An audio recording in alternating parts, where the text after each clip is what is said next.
Voicemail played for the third time, its words filling the silence of my living room.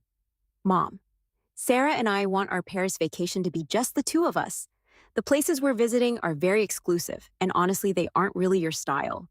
You'd probably feel uncomfortable. Please don't try to join us like you did at the wedding. My premium concierge has already arranged everything. When the message ended, I placed my phone on the table and looked at the folder lying open in front of me. Inside were the ownership documents of Harrison Global Financial Group.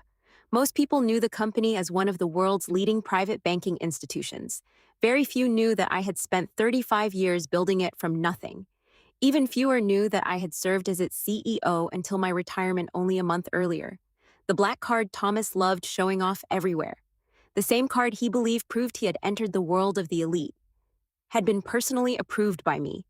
A vibration broke my thoughts. A text message from Thomas appeared. Mom, I hope you understand. Please respect our privacy this time. I smiled sadly. Privacy. That word reminded me of his wedding the year before. While Sarah's family sat proudly at the head table with politicians, celebrities, and business leaders, I had quietly been placed near the back of the hall. No one had bothered asking why the wedding venue had suddenly become available only 2 days before the ceremony. No one realized I had purchased the vineyard myself simply to make sure my son's special day would be perfect. Not because I wanted recognition, because I loved him. Another notification appeared. Sarah had uploaded a new Instagram story. Paris in style, Four Seasons, Plaza Athénée, Michelin stars. Only the best for us. Hashtag luxury life, hashtag exclusive access. I couldn't help smiling. Just last month, I had attended board meetings with both hotel groups. Major shareholders rarely introduced themselves to ordinary guests. They didn't need to. A soft knock came from my office door. My apologies, Ms. Harrison, my assistant Marie said politely. The general manager of the Four Seasons Paris is waiting on line 1. Please connect him. A moment later, I answered in fluent French. Good afternoon, Philippe. His warm voice instantly recognized mine. Madame Harrison, what a wonderful surprise. I need to make a few adjustments to next week's reservations. For you? Of course, for nearly an hour, we discussed schedules, accommodations, and several private arrangements. When that call ended, Marie transferred another. This time, it was the Plaza Athénée, then my travel office, then my aviation team. By sunset, every detail had been quietly changed. I leaned back in my chair and looked at an old frame photograph. Thomas was 8 years old. He was hugging me tightly, smiling with the innocent happiness only children possess. Back then, he didn't care about wealth. He only cared that his mother came to every soccer game. My phone suddenly rang. Thomas. I answered calmly. Hello, sweetheart. His voice was tense. Mom, something's wrong. My black card keeps getting declined. Oh? I'm trying to confirm our hotels in Paris, but every payment is being rejected. This has never happened before. What an unfortunate situation. I've already called customer service, he continued nervously. They said someone at the highest level placed a restriction on the account. Apparently only senior executives can authorize something like this. I slowly glanced toward the framed CEO nameplate resting on my bookshelf. How ironic. I suppose, I replied softly, it can be frustrating when people with authority make decisions without considering your feelings. There was a pause. Mom, I really don't have time for jokes. I wasn't joking. We're leaving next week. Everything has been planned for months. The luxury hotels? Yes. The Michelin restaurants? Yes. The exclusive experiences that weren't suitable for my basic taste? Silence. Then, you heard the voicemail.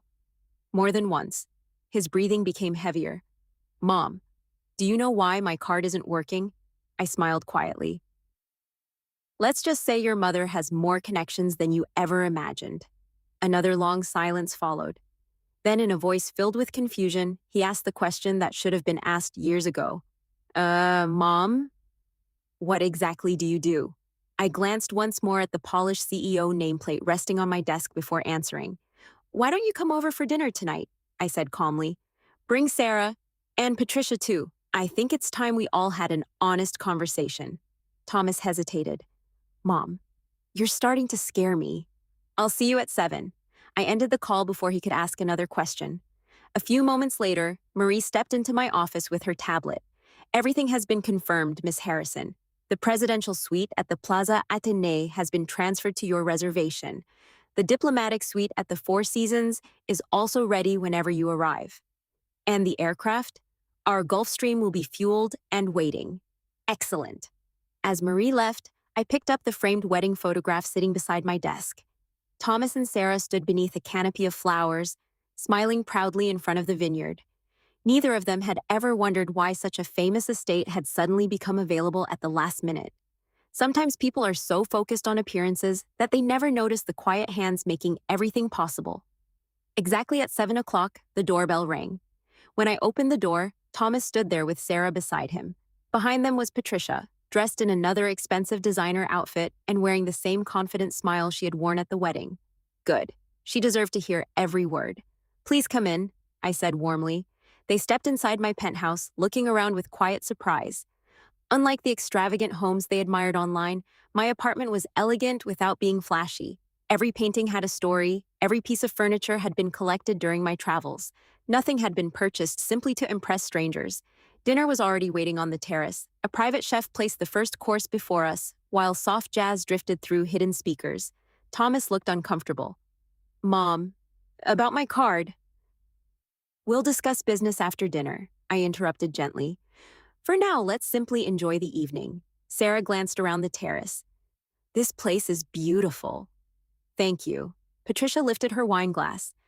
I didn't realize this building had penthouses. It has several. She nodded politely, unaware that I owned the entire building. The conversation remained awkward until I finally looked toward Patricia. Tell me, I asked, you're still a member of Le Cercle Club, aren't you? Her face brightened immediately. Of course, membership there is nearly impossible to obtain. So I've heard, she smiled proudly. It took years to be accepted. I imagine it did. I sipped my wine. I still remember opening night. Her smile slowly disappeared. I'm sorry? I helped establish the club almost 20 years ago. Silence settled over the table. Sarah stared at me. Thomas blinked repeatedly. Patricia laughed nervously. You mean you attended the opening? No, I met her eyes. I financed it. Even the chef paused for a second before quietly returning to the kitchen. Thomas finally found his voice. Mom, what are you talking about? Instead of answering immediately, I unlocked my phone and opened Harrison Global's executive banking application. I turned the screen toward them. At the top appeared the company's organizational chart. Chairwoman, founder, Margaret Harrison. Directly beneath it, Chief Executive Officer, vacant, retired last month. Sarah covered her mouth. No. Thomas leaned closer, his face slowly drained of color. This can't be real. It is. He looked back and forth between the screen and me as though seeing me for the first time. You founded Elite Global Banking? I did. And the executive approval on my card came from my office. Patricia whispered almost to herself, You're Harrison? As in Harrison Global Holdings? I nodded. Among other companies. No one touched their food. The luxurious dinner had become the last thing on anyone's mind. Every assumption they had made about me was beginning to collapse. Thomas finally looked into my eyes. His voice was barely above a whisper. Mom. Yes? What else don't we know about Yohumili? Folded my hands calmly on the table and smiled. There is a great deal you don't know, I said. Not because I was hiding it, but because none of you ever cared enough to ask. The words landed heavier than I intended. Thomas lowered his eyes. Sarah looked embarrassed. Even Patricia, who always seemed to have an answer for everything, remained silent. After a long pause, I reached for the crystal water glass beside my plate. Do you remember the vineyard where you were married? Thomas nodded slowly. Of course. It was the only venue available after our first booking was canceled. It wasn't luck. 3 confused faces looked back at me. I purchased the vineyard 48 hours before your wedding. Sarah's fork slipped from her hand. What? I didn't want your special day ruined. The owners were planning to close the property for renovations, but after a conversation and a rather expensive check, they agreed to host one final wedding. Thomas stared at me in disbelief. You Bought an entire vineyard? For my son. Tears began forming in Sarah's eyes, and we never even thanked you. You couldn't thank me for something you never bothered to discover. The silence returned. This time it was painful. Patricia finally cleared her throat. I owe you an apology. I looked at her politely. You owe me several. She nodded without arguing. I judged you by your simplicity. I thought expensive clothes and famous friends were proof of success. And now? She gave a sad smile. Now I realize they only prove someone can spend money. I turned toward Thomas. And you? His voice trembled. I was ashamed of my own mother. Those words hurt more than I expected. He swallowed hard before continuing. I kept thinking Sarah's family looked more sophisticated. I worried you wouldn't fit in. I met his eyes. So instead of asking me to join you, you pushed me away. He nodded. I'm ashamed of that now. Sarah reached across the table. We both are. I opened a leather folder resting beside my chair. Inside were 4 elegant envelopes. Thomas frowned. What are those? Our tickets. His eyes widened. But you canceled everything. I canceled your reservations. I slid an envelope toward each of them. Then I created something better. Sarah carefully opened hers. Inside was a first-class boarding pass. Destination, Paris. Departure, the following morning. Patricia looked confused. You're still taking us? Yes, Thomas blinked. After everything we said? I have no interest in revenge. I smiled gently. I prefer education. The tension around the table eased for the first time all evening. You wanted to experience luxury, I continued. Very well.